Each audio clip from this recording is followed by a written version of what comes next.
अगर आपको अपने जीवन में कुछ करना है तो डेली सुबह 6 बजे जीके जीनियस पंकज के करेंट अफेयर के वीडियो के साथ लड़ना है। दोस्तों, आज मैं आप सभी के लिए लेकर आया हूँ 13 और 14 जनवरी 2024 के करेंट अफेयर के सारे इम्पोर्टेंट क्वेश्चन एक ही वीडियो पर। तो चलिए शुरू करते हैं। आज का पहला सवाल आप सभी के स्क्रीन पर है।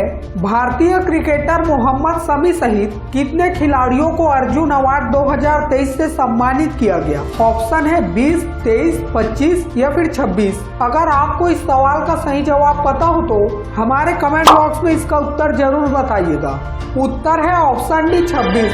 भारतीय क्रिकेटर मोहम्मद शमी को भारत की राष्ट्रपति द्रौपदी मुर्मू जी द्वारा अर्जुन पुरस्कार 2023 से सम्मानित किया गया। मेजर ध्यानचंद खेल रत्न पुरस्कार के बाद अर्जुन पुरस्कार देश का दूसरा सबसे बड़ा खेल अवार्ड है। इस बार यह अवार्ड विभिन्न खेलों के 26 खिलाड़ियों को प्रदान किया गया है। इस बार बैडमिंटन के 2 दिग्गज खिलाड़ियों चिराग शेट्टी और सात्विक साईराज रंकी रेड्डी को देश के सबसे बड़े खेल सम्मान मेजर ध्यानचंद खेल रत्न अवार्ड से सम्मानित किया गया। तो अगला और दूसरा सवाल है, चंदूबी महोत्सव हाल ही में किस राज्य में मनाया गया? ऑप्शन है बिहार, असम, पश्चिम बंगाल या फिर हरियाणा। उत्तर है ऑप्शन बी असम राज्य। हाल ही में असम राज्य में चंदूबी झील के किनारे चंदूबी महोत्सव का आयोजन किया गया। यह महोत्सव प्रतिवर्ष नए साल के पहले दिन से चंदूबी झील के किनारे 5 दिनों के लिए आयोजित किया जाता है। इस महोत्सव को आयोजन करने का मुख्य उद्देश्य असम के इस जैव विविधता हॉट स्पॉट में इको टूरिज्म को बढ़ावा देना है। तो चलिए बढ़ते हैं अगले और तीसरे सवाल की तरफ। IIT मद्रास का नया कैंपस किस देश में शुरू किया जाएगा? ऑप्शन है श्रीलंका, नेपाल, भूटान या फिर बांग्लादेश। उत्तर है ऑप्शन है श्रीलंका, जहां के शिक्षा मंत्री डॉक्टर सुशील प्रेम जयंता ने कहा कि श्रीलंका के कैंडी शहर में IIT मद्रास का नया कैंपस शुरू किया जाएगा।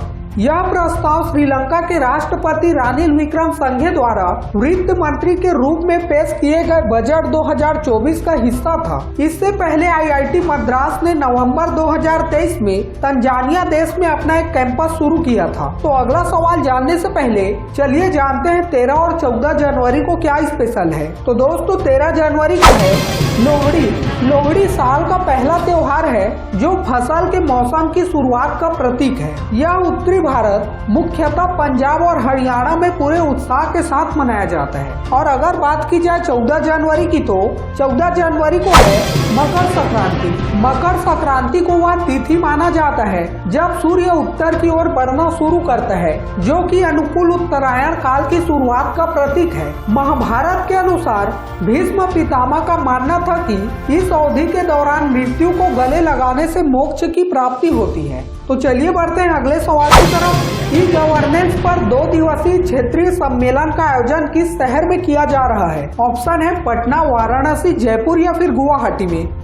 उत्तर है ऑप्शन डी गुवाहाटी। असम के राज्यपाल गुलाब चंद कटारिया और केंद्रीय राज्य मंत्री डॉक्टर जितेंद्र सिंह ने गुवाहाटी में ई गवर्नेंस पर 2 दिवसीय क्षेत्रीय सम्मेलन का उद्घाटन किया। अगर आपको इस सवाल से संबंधित और भी जानकारी पढ़नी है तो आप इस वीडियो को रोककर पढ़ सकते हैं। तो अगला और 5वां सवाल है, फ्रांस के नए प्रधानमंत्री के रूप में किसे नामित किया गया है? ऑप्शन है एलिजाबेथ बोर्न, गैब्रियल अटाल, सेबेस्टियन लेकोर्न या फिर इमैनुएल मैक्रों को।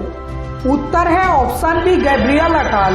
फ्रांस के राष्ट्रपति इमैनुएल मैक्रों ने गैब्रियल अटाल को फ्रांस के अगले प्रधानमंत्री के रूप में नियुक्त किया है। गैब्रियल अटाल वर्तमान में शिक्षा मंत्री के रूप में कार्यरत हैं। 34 वर्ष की उम्र में वह आधुनिक फ्रांसीसी इतिहास में सबसे कम उम्र के प्रधानमंत्री हैं। उन्होंने लॉरेंट फेबियस को पीछे छोड़ दिया है, जो 37 साल की उम्र में 1984 में फ्रांस के प्रधानमंत्री नियुक्त हुए थे। तो अगला सवाल जानने से पहले अगर आपको करेंट अफेयर के साथ अप टू डेट रहना पसंद है तो इस वीडियो को लाइक और चैनल को सब्सक्राइब या फॉलो करके कमेंट में इस वीडियो के लास्ट में पूछे गए सवाल का जवाब जरूर दीजिएगा। तो अगला सवाल है, फुटबॉलर फ्रांज बेकनबाउर का निधन हो गया है। वह किस देश के दिग्गज फुटबॉलर थे? ऑप्शन है फ्रांस, पुर्तगाल, इटली या फिर जर्मनी के।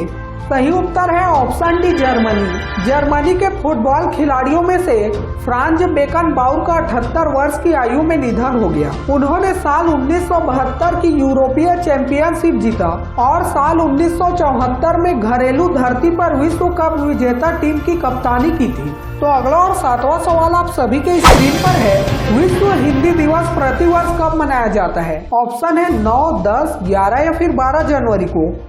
उत्तर है ऑप्शन बी 10 जनवरी। विश्व हिंदी दिवस प्रति वर्ष 10 जनवरी को पूरी दुनिया में मनाया जाता है। इसके मनाने का उद्देश्य हिंदी के प्रचार प्रसार के लिए जागरूकता पैदा करना और वैश्विक स्तर पर इसे एक अंतर्राष्ट्रीय भाषा के रूप में पेश करना है। वर्ल्ड लैंग्वेज डेटाबेस के अनुसार हिंदी भाषा वर्तमान समय में 61 करोड़ लोगों द्वारा बोली जाती है। साल 2006 तत्कालीन भारतीय प्रधानमंत्री डॉक्टर मनमोहन सिंह ने 10 जनवरी को विश्व हिंदी दिवस के रूप में मनाने की घोषणा की थी। और अगर बात की जाए राष्ट्रीय हिंदी दिवस की, तो राष्ट्रीय हिंदी दिवस प्रतिवर्ष 14 सितंबर को मनाया जाता है। तो अगला सवाल है 27वें राष्ट्रीय युवा महोत्सव का आयोजन किस शहर में किया जाएगा? ऑप्शन है पटना, वाराणसी, नासिक या फिर कोलकाता में।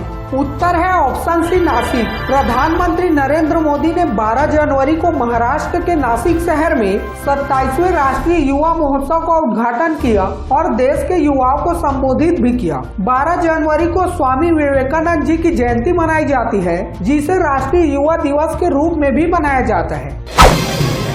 इस साल जुलाई महीने में यूनेस्को की विश्व धरोहर समिति की अध्यक्षता कौन सा देश करेगा? ऑप्शन है जापान, फ्रांस, नेपाल या फिर भारत। उत्तर है ऑप्शन डी भारत, जो यूनेस्को की विश्व धरोहर समिति की अध्यक्षता और मेजबानी करेगा। यह पहला मौका होगा जब भारत इस समिति की अध्यक्षता करेगा। विश्व धरोहर समिति ने अपने 19वें सत्र में 46वां सत्र भारत नई दिल्ली में आयोजित करने का निर्णय लिया था, जो 21 जुलाई से 31 जुलाई 2024 तक आयोजित किया जाना है। तो दोस्तों चलिए बढ़ते हैं अगले सवाल की तरफ।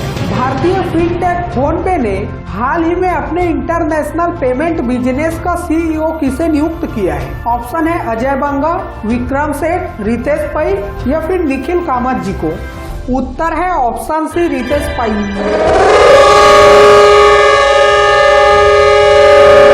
बजर बजने के कारण आज की प्रश्नोत्तरी यहीं पर समाप्त करते हैं। उससे पहले चलिए जानते हैं कल के सवाल का सही जवाब क्या था। कल के सवाल का सही जवाब है ऑप्शन सी अश्वनी गुप्ता, जिनको अडानी पोर्ट्स के नए सीईओ के रूप में नियुक्त किया गया है। तो चलिए देखते हैं आज का सवाल क्या है।